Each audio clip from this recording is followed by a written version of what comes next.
Hi, folks. We're live.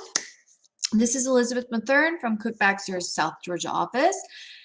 Today is February 10th, Thursday, February 10th. It's 2 o'clock, and so I'm live. I am here to give you the latest immigration updates. I am also going to answer your immigration questions live. I have been scouring Twitter and all of our professional resources to bring you up-to-date news, headlines that I think you will find interesting and helpful, and answer your questions. So please feel free to comment, let me know you're here, say hello, let me know where you're watching from. We always have such a good time on Fridays. It's one of the highlights of my week. So I'm happy to be here with you. What's happening with DACA? Daniela, thank you for the question. We'll jump right in. I will answer that. Also, I'm going to touch on the House passed a America Competes bill. USCIS rebranded their mission statement. Let's see, what else? I saw a victory regarding exclusionary passport rules for diversity visa people. There was a victory posted on Twitter regarding that. Also, I saw some data regarding increased Ukrainians and Russian nationals coming through the southern border. Interesting stuff we can talk about. And of course, if you have any specific questions for me, feel free to go ahead and post them. We'll get to them in turn. Let's go ahead and take Daniela's case. What is happening with DACA? This is on the forefront of everybody's mind because we know that the Biden administration put DACA in the Federal Register, went through the notice and comment period, which closed at the end of December. And we've been just waiting to see what's going to happen with that. I'm going to go ahead and just double check the landing page on the USCIS website to see if they've got any changes because I haven't looked recently. It doesn't look like there's any changes. So we are waiting for the Federal Register entry to take effect, waiting for USCIS to give some guidance regarding that. The federal case out in Texas is still pending. So where we stand right now is basically where we've been. Initial filings will be accepted, but they will not be adjudicated. Renewals will be adjudicated. Advanced paroles will be adjudicated. We are hoping in the next couple of months that we would see something related to the rule that was made, opening up initial registrations again. It's going to be an interesting interplay with whether or not the Biden administration, who is defending, or let's see, involved in the litigation out in Texas, whether they will drop that or not. Actually, I'm thinking about maybe that was Texas that filed it. Yeah, the state of Texas versus the U.S. Anyway, complicated procedural posture there. Point being that right now, initial filings, you can submit them. I don't know if you need to necessarily, but you can submit them. They will not be adjudicated. They're frozen. That's how I'm thinking of it. They're just frozen. So not anything new. Daniela, sorry, I don't have anything new for you. All right, let's see. Keith, House Republicans introduced the Dignity Act. I haven't had a chance to review that. Thoughts on it, though, are anything that really the House or Senate is doing, I feel is somewhat inconsequential because I don't know that they have, the support to really push anything through. This most recent House bill for America Competes, which we're going to talk about in a minute. I'll give you the details. One Republican crossed the aisle to vote yes on that in the House. The Senate also has their own bill. I think they're going to try to put them together, but very limited bipartisan support. if a Republican introduces a bill, why wouldn't all the Democrats sort of, jump on board for the good of the matter? But unfortunately, it seems like we just keep getting more and more polarized, even in the individual parties. I don't know if you saw this past week that there seems to be kind of a pretty big rift or sort of chasm forming potentially between different parts of the Republican Party. And then, of course, there's been a chasm with the Democratic Party. So it's just like extreme polarization on all fronts. It's kind of gets in the way of progress. All right. So, Keith, how about I look that up and we'll talk about it next time. All right. Why? Santos, why is it taking so long for an 824 in Texas?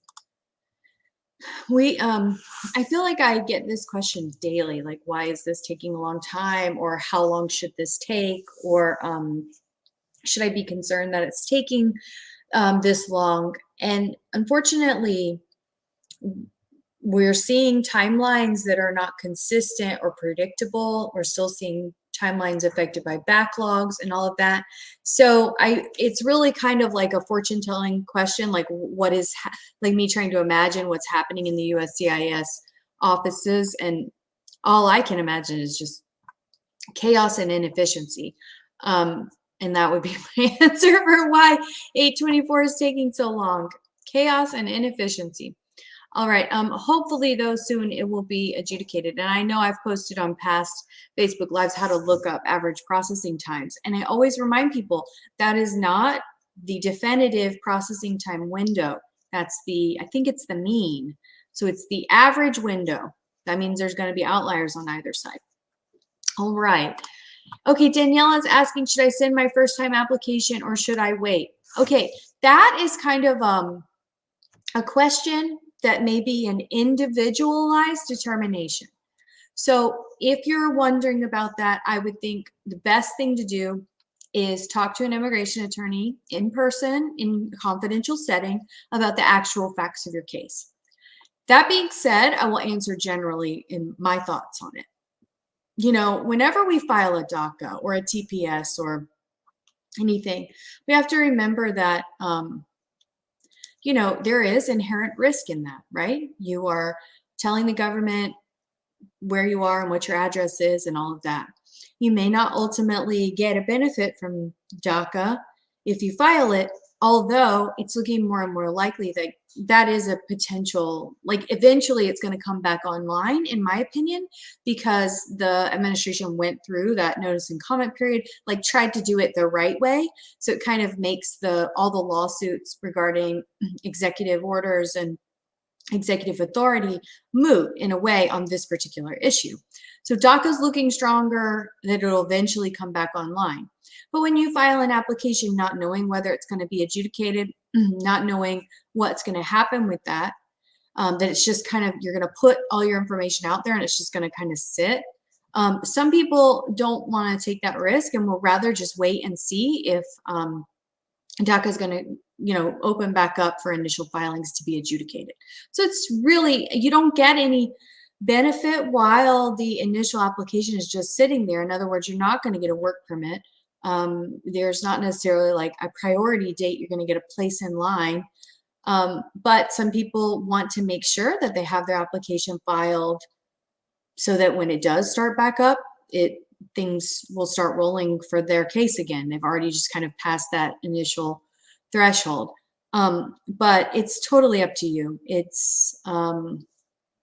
There are some attorneys who are recommending not filing those at all because there's not really like an inherent benefit. I mean, sometimes you're not even getting receipts on those because they're just kind of like holding them. So yeah, whatever works for you.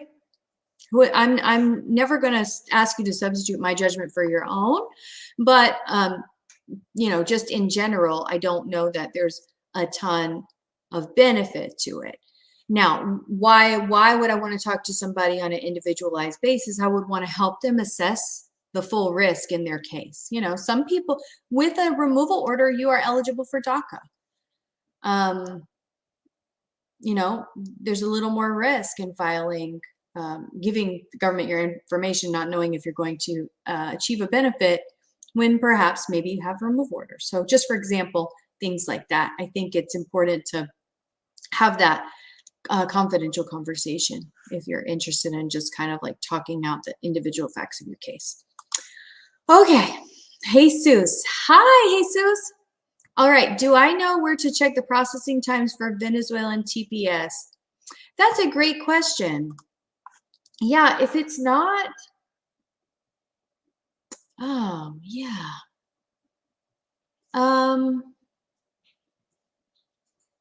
I don't know of any other place other than the USCIS website. I do know that there are some watchdog type groups that do collect information and sort of create processing time data. But I don't, off the top of my head, I do not know of a good source to see processing times, average processing times for specifically Venezuelan TPS. So I'm sorry about that. I'll keep an eye out. If I do see anything, I will make sure to post it. Okay, thank you for your question. Let's keep checking. And if you find anything, Jesus, please feel free to let me know. I would love to know that myself. I've got a few that are pending. Okay, Mohammed, hi. Nice to see you. Good afternoon. Build Back Better, my friend. We talk about it, and you know, I think it's dead. I think it's deader than dead. I don't know how else to say it. It sounds so crass to say it that way, but I don't have any hope for Build Back Better.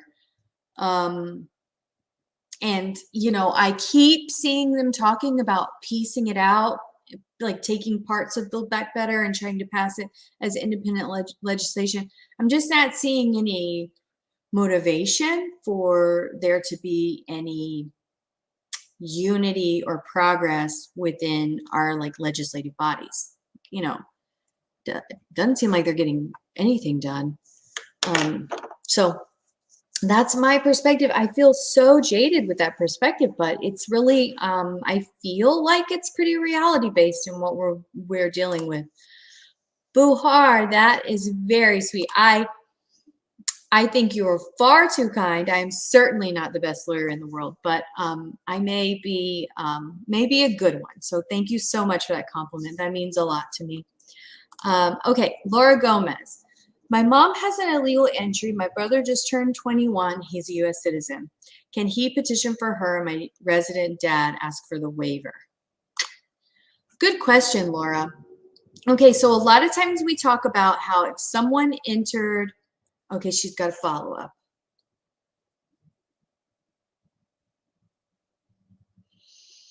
Okay, okay, I'm going to take your questions one by one. Okay, Laura? So we talk a lot about how if you didn't enter with permission, even if you are a relative of a immediate relative U.S. citizen, you still have to go out to come back in.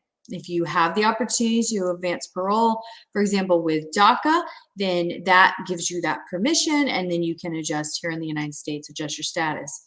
One thing that is available to some people is the stateside waiver, which is the I-601A. If the only ground of inadmissibility that you have is the fact that you entered without inspection and have unlawful presence, then the 601A is available to you. You can process that waiver, and the tricky thing is for a lot of people is that children, U.S. citizen or lawful permanent resident children do not count as qualifying relatives for that waiver. It's similar in other waivers, but specifically for the 601A. So the fact that your mom has an LPR or lawful permanent resident spouse looks like the waiver may be available for her. So then you've got a 3-step process, which is the I-130. Your brother, who is a U.S. citizen, who is her immediate relative, your mom's immediate relative, can petition for her an I-130. Then you would do the I-601A, which is waiving that ground of inadmissibility while you're here in the United States. You receive a tentative adjudication, meaning they tentatively approve it or deny it. If they deny it, you can refile. Remember, the basis for the 601A is that the lawful permanent resident qualifying relative, in this case, will suffer hardship, extreme hardship. So that's not an easy burden to meet, but that's the point where you talk to an immigration attorney to help you assess how strong that is, okay? Then after the 601A is approved, you do consular processing. The consular officer can do a review of the waiver and any other inadmissibility grounds. They can give you additional inadmissibility grounds if they find something in your file, or maybe there's something that you didn't know about. That's what they can do. They get one last bite at the apple to look at, and then they can decide whether or not to revoke your 601A or keep the approval and then process you. So then you enter back into the United States as a lawful permanent resident. So that's the three-step process that it sounds like your family may be able to do, Laura. The other thing that you might want to keep in mind, folks, if you're in this similar situation, sometimes you're able to use like parole in place or deferred action. And it just depends on the situation. Now, parole in place is for people who entered without inspection, are able to adjust, and one of their children, like his immediate relatives, is in the military. So I think it's National Guard, active duty, National Guard or active duty. Once the child is in the military, you can apply for parole in place. Parole in place gives you that admission stamp, just like advance parole under DACA that we talked about. Other things you always want to consider if you didn't have an admission or enter with permission would be a U visa or VAWA. So I just always think about those things, okay? All right, let's see. Now, I know you asked me another question, Laura. Let's see what we've got. Okay, I've had DACA since I was 16. I'm currently waiting on the AP to be approved. I want to gain legal entry. I'm 25 years old. I think it's a good idea to start a petition now by my resident dad or my brother. Meanwhile, I wait for my 10-year-old U.S. citizen daughter to turn 21. Okay, smart. I think you have a really good grasp on how all these parts fit together, Laura, and you've got a pretty good plan. Of course, if your advanced parole is going to give you that entry, and then, yeah, I mean, you can file I-130s at any time. You know how I mentioned about DACA and like giving your information to government and saying this is where I am, this is where I live and everything. There's a little bit of risk in that, right? But there's no bar against multiple people filing for you. So as we know now, sibling petitions are the slowest train. For Mexico, they're, I think, 20 or 30 years before they become current. And then a parent petition is faster. But remember, when you're talking about petitions that are not immediate relatives, that entry doesn't necessarily cure things, right? Like it doesn't create your ability to adjust here in the US by getting that entry on advanced parole. That's most important when you have the immediate relative petition, which is what your daughter will be when she turns 21, or if you got married to a US citizen spouse. So, and then of course, if your dad got his, because you're now 25. Okay, so yeah, those two things. Those are your two potential immediate relatives. The filing of an I-130 does not create any sort of like status or permission to be in the United States. A lot of people think that it does.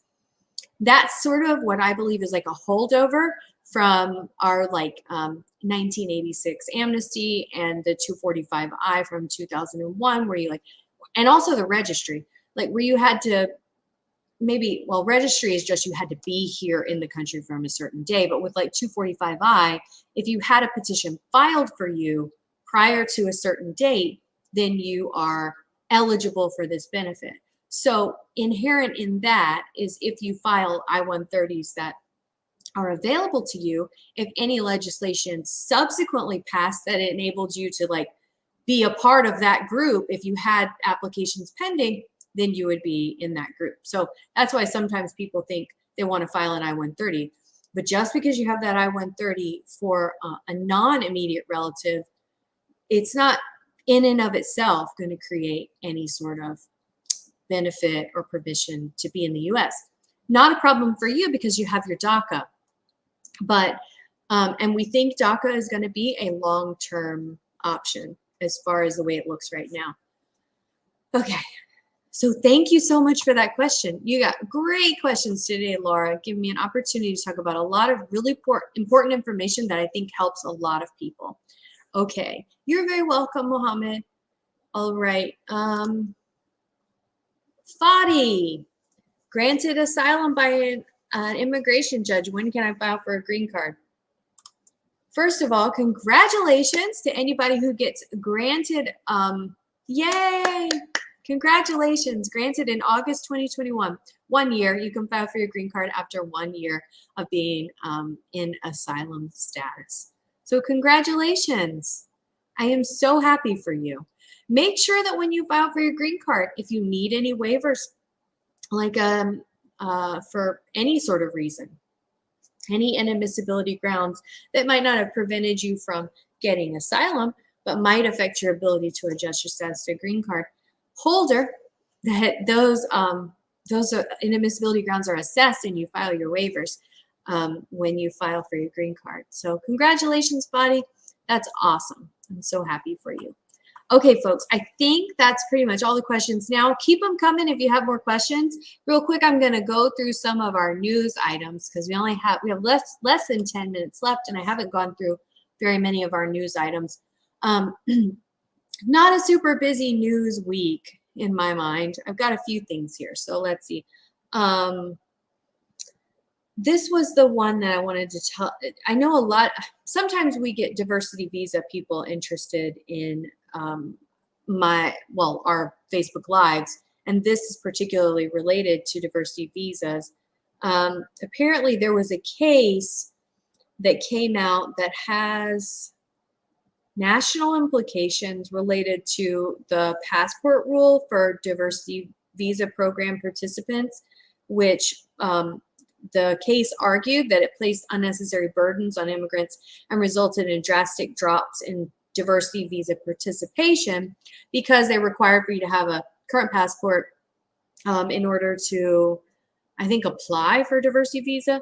And there are, as we know, many countries where people are struggling with poverty, or the governmental systems are just not accessible to most people. So it's very, very difficult to obtain, very difficult or expensive to obtain passports, and that becomes a real barrier to entry to the diversity visa program, even though that person may have like all the educational qualifications and everything that could really benefit the US and qualify them for the diversity visa. They may not have access to a passport.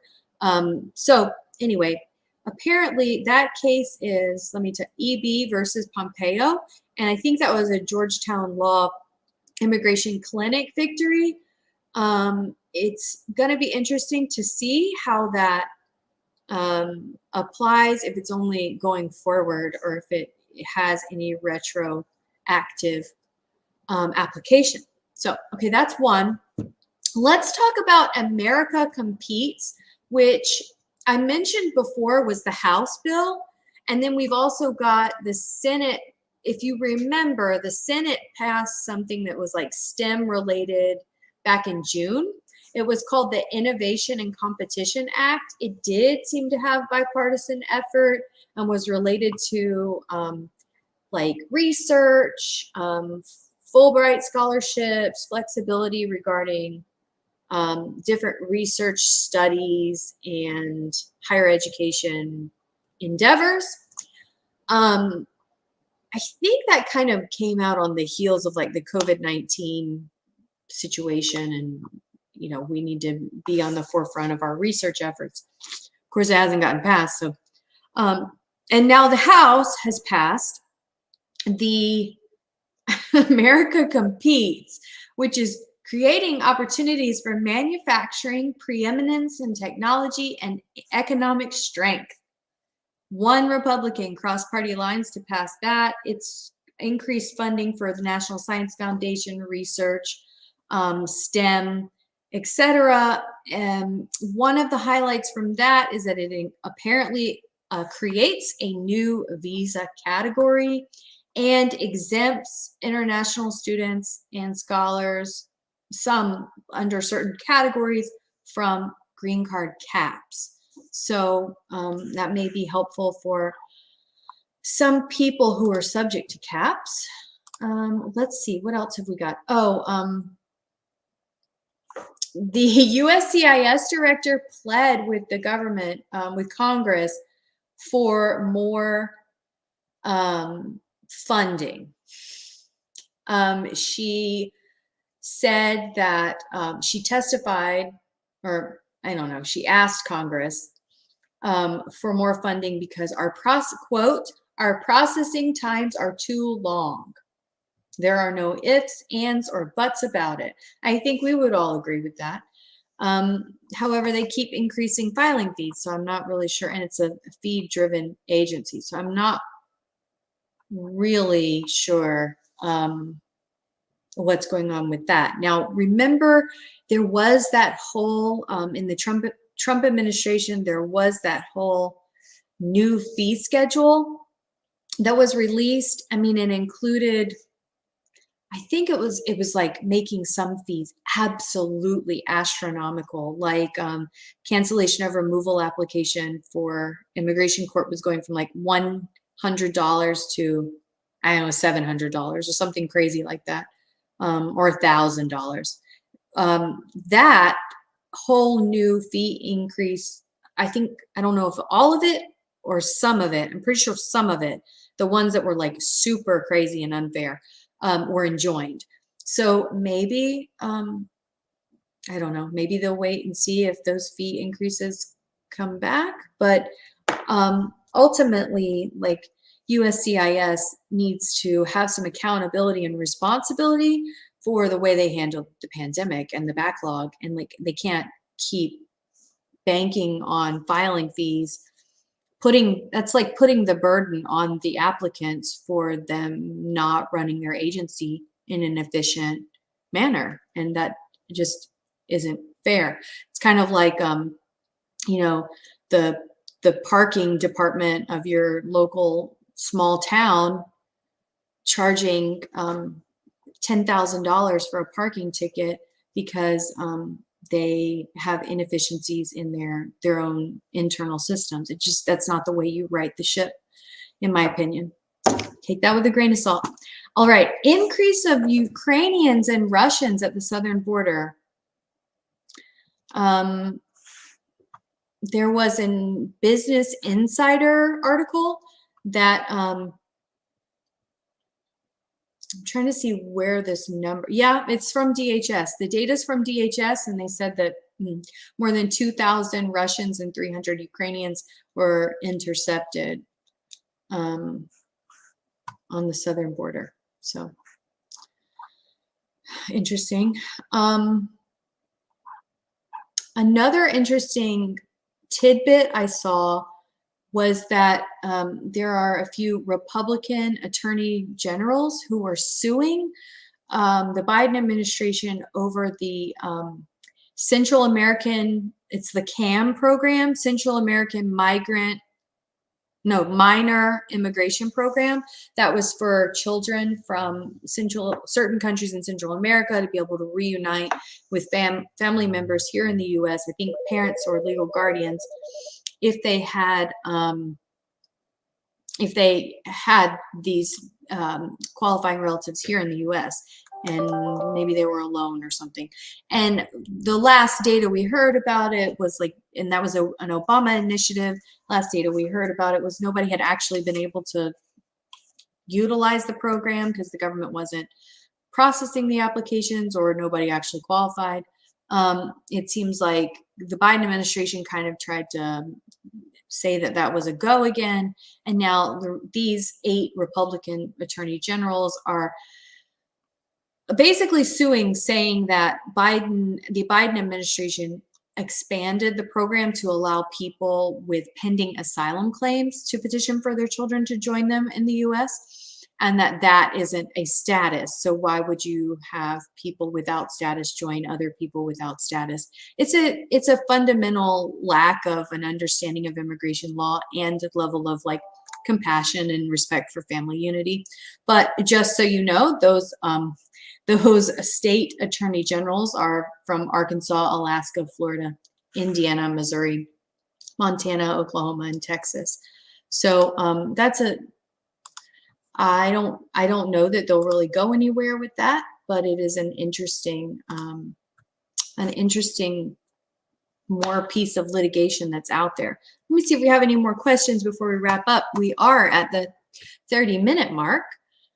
Okay, Marlene Castillo, any news for the renewals for people with asylum work permits? Are they still taking long? Yeah, I'm trying to remember. Like I've said before, the backlogs are crazy. You've also got weird adjudications, like where USCIS is screwing up on these asylum work permits. If you are an asylum petitioner, like if you have a pending asylum claim, make sure that you join ASAP, which is the Asylum Seekers something project. Google asap.org. You'll find it. You need to be a member of that class action. It entitles you to certain benefits that you might not otherwise be entitled to, which is like getting your work permit within 6 months of filing your application instead of 1 year, because Trump made some changes to that kind of stuff. So I would encourage you to look at that page. It's got some great information about what's going on, as well as a good opportunity for you to make sure that maybe your work permit isn't going to get denied. There might also be some information on there regarding processing times. I'm not sure if they were going to sue on processing times or not on behalf of asylum seekers, but I know that they just got a really brilliant new attorney join their ranks. So I anticipate they'll be doing some really good stuff in the future. If you're not a member of ASAP, it's totally free to join. You go on there and you register. It makes you a protected member of like the class, and you get like a little membership card. So I really recommend everybody who is an asylum seeker to make sure you do that. Okay, a few more questions and then we got to wrap up. Okay, I filed for an adjustment from a K-1, work authorization, travel authorization in 2021. The processing times were then, there were 3 to 5 months, and now we're 20. That's what I'm talking about. So does anything prevent USCIS from extending processing times, does delaying an inquiry?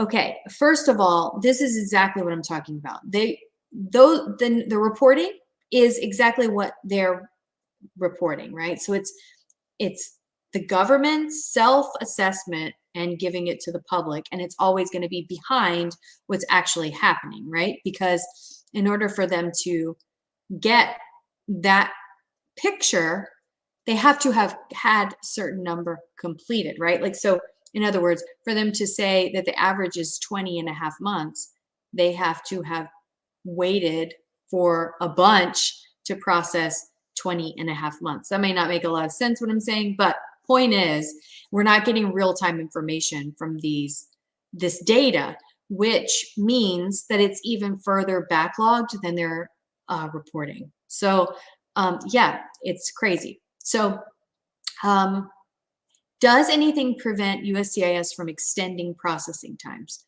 No.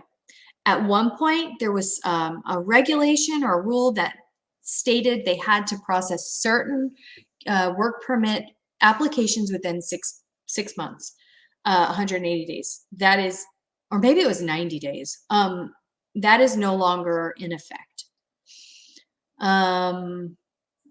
They pretty much can just take as long as they take, which is really frustrating.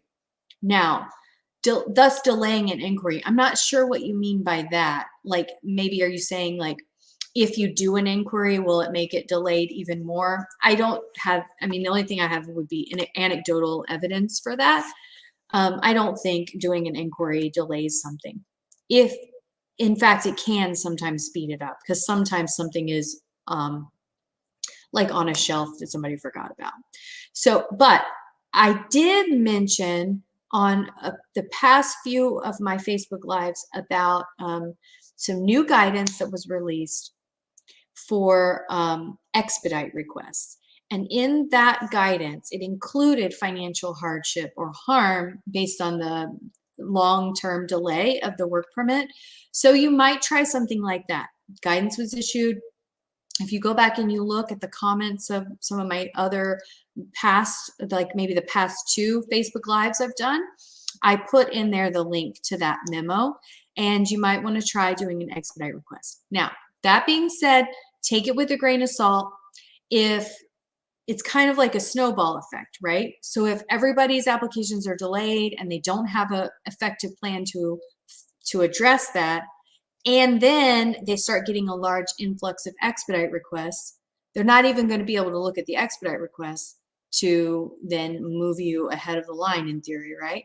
So what I've heard from several different sources, including a congressional, one of the, what's it called? The person that's in the congressman's, the senator's office assigned to help with immigration inquiries, told me that they are not seeing any sort of expedite request be even looked at for 9 months.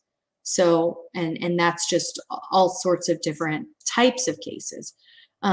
Another very wise person told me that an expedite request is kind of like pushing that elevator button when you're on an elevator. Like, it feels good to, or waiting for the elevator, right? Like, it feels good to keep pushing the button, but it doesn't actually get you to your floor any faster or make the elevator come any faster. So it's a way to expend energy. At this point, remember that your receipt is proof of an automatic extension for a certain period of time. They've extended that, I believe, but that doesn't count for every single type of work permit. It's only for certain, under certain codes. So that doesn't help everybody, but it should help a C9 if you're adjusting off of a K1. Okay, let's see what else we've got, and then I really do have to wrap it up. But thank you so much, you guys, for all your questions. I love being with you and answering your questions to the best of my ability. All right, so can I apply for an advanced parole while an affirmative asylum is pending to travel in another country, not the one I'm seeking?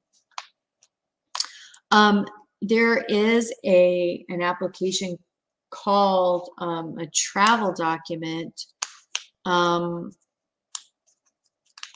for asylees, but I wouldn't do that while I necessarily had an asylum pending. I would want to, you can travel after you get an asylum granted, right? Yeah, I don't think so. I don't think so, Angie. I know with like, in the past, I know that asylum seekers could do that, but I wouldn't do it at this moment. Like sometimes with the TPS or that kind of thing. I'm trying to think. I just was reading something about this regarding traveling on a pending. I think that was a pending adjustment, though. It's much more, I think, clear on an adjustment that you can, a pending adjustment that you can travel on advanced parole. But for asylum, I wouldn't risk it. Although Oh, it looks like Angie, you asked it a couple of different times. That's okay. Sorry, I didn't get to it sooner. Look at the I-131 instructions and take a look at that. I would need to know a little bit more about your specific immigration history. Like, for example, did you enter with a visa or not, in order to advise you on what I think the best route would be for you to travel while you have an asylum pending. I don't know that I would necessarily advise it. So let's see. Thank you for your help. I'll look at you. Okay, great, great, great. Nicholas, thank you so much. You entered with a visa? Yeah, because the tricky thing about the way travel and advanced parole is starting, the way USCIS is starting to interpret travel and admission on an advanced parole is not headed in a good direction. So that's why I start to feel like, and for DACA people, it's still counting as a legitimate, like it's an entry and it counts for 245A for an immediate relative application. But I know that an asylum admission, like when you get it granted, doesn't work as an admission, and same with TPS advanced parole. So it's getting more and more, like the waters are getting muddy. Wow, the train's only going by now. Usually it comes by earlier in our time together. Okay, well, I've gone over about 10 minutes. Thank you to everybody who's joined. I will definitely see you next Thursday, as always, at 2 o'clock. I'm Elizabeth Matherne from Kuck Baxter's South Georgia office. We are halfway between Tifton and Valdosta, right off I-75. We are almost all the way to the Florida border. So if you're going from, Atlanta down to Florida, you definitely pass our office. Feel free to stop by anytime if you're local, or if you're passing through, we'd love to see you. We are in downtown Adel, which is a very cute little downtown. And you can stop, get some lunch, do some shopping, all of that, and see your favorite immigration lawyer. So, all right, folks, I hope you have a great weekend. Thank you so much for joining me, and I'll see you next time. Bye-bye.